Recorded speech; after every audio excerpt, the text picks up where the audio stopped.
Bienvenue, une nouvelle promenade en conscience dans un voyage aux frontières de l'intemporel.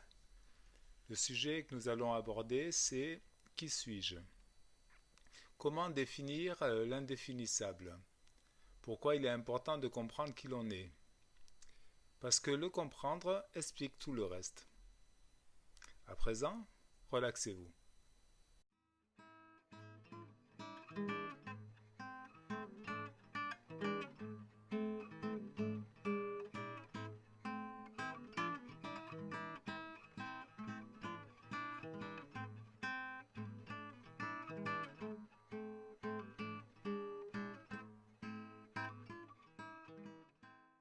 Tout vient de rien, rien n'est pas vide.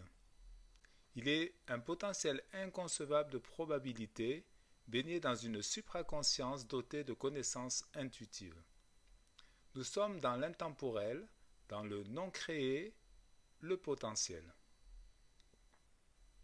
C'est un espace de très haute fréquence, d'où émerge toute expérience et créativité qui se retrouvent propulsées vers l'extérieur, vers des fréquences moins fortes. Une vidéo s'intitulant « La création, un monde pensé » en explique le processus. Ce qu'il faut retenir, c'est que la création est pensée, les formes sont pensées, la matière une illusion et notre réalité un rêve d'apparence réelle. La notion d'espace vient de l'illusion de la séparation des corps et celle du temps des concepts du mental.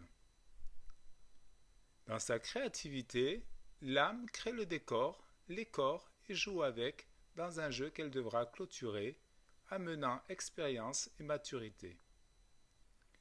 Toute création ou expérience commence et donc se termine. Le tout potentiel n'a pas d'identité. C'est donc dans l'expérience que l'on pourra s'identifier. Dans les fréquences du subtil, il y règne la joie de créer les formes pensées et les mondes. Dans les fréquences plus basses, vit la joie de les transformer en matière et ainsi de s'identifier au corps que l'on incarne.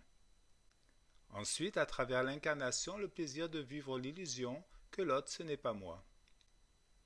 Et finalement, sous l'influence de la tentation, profiter et abuser en dehors des voies intuitives jusqu'à trop de mal et trop de peur.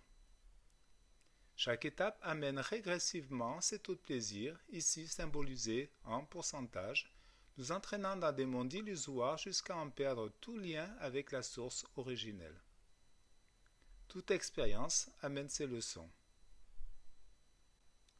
On peut superposer à ce schéma-là le symbole féminin représentant l'utérus, avec le tout potentiel dans son ventre, et le symbole masculin qui représente l'expérience vers l'extérieur.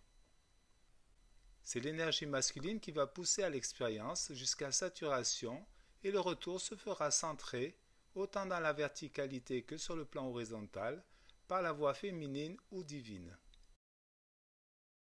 Les femmes, ou les femelles chez les animaux, vont être fertilisées dans la zone du tout potentiel par une énergie masculine. Cette alchimie va pousser le tout potentiel du nouveau-né vers l'extérieur et l'intégrer dans l'expérience collective.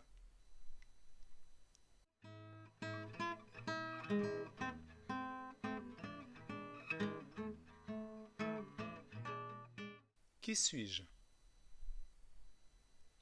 De l'indéfinissable tout potentiel, l'indivisible je suis émerge. Son expérience devient son identité. Chaque forme est incarnée par l'âme, qui se prolonge dans sa créativité. Celles-ci seront à leur tour autonomes et créatives. C'est parce que nous sommes dans des mondes pensés que tout cela est possible.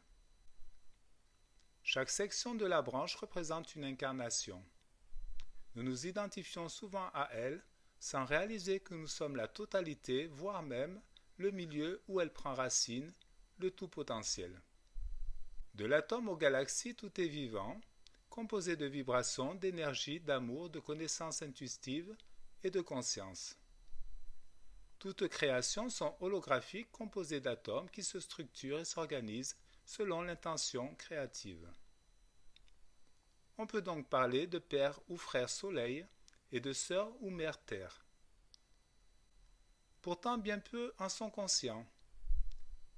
Cela est dû à notre éducation qui a focalisé sur la partie gauche du cerveau pour servir avant tout ses intérêts en démontrant par le raisonnement qu'il détient la connaissance. L'illusion de la séparation est créée par l'étiquetage, le classement, l'identification et le concept d'un monde séparé. En ne développant pas la partie droite du cerveau, nous nous sommes déconnectés de la vie, de notre potentiel et de l'immensité. Revenons à qui suis-je? Est-ce que je m'identifie à des rôles, victimes, ou abusant et profitant de tout, égocentrique, avec peu de conscience?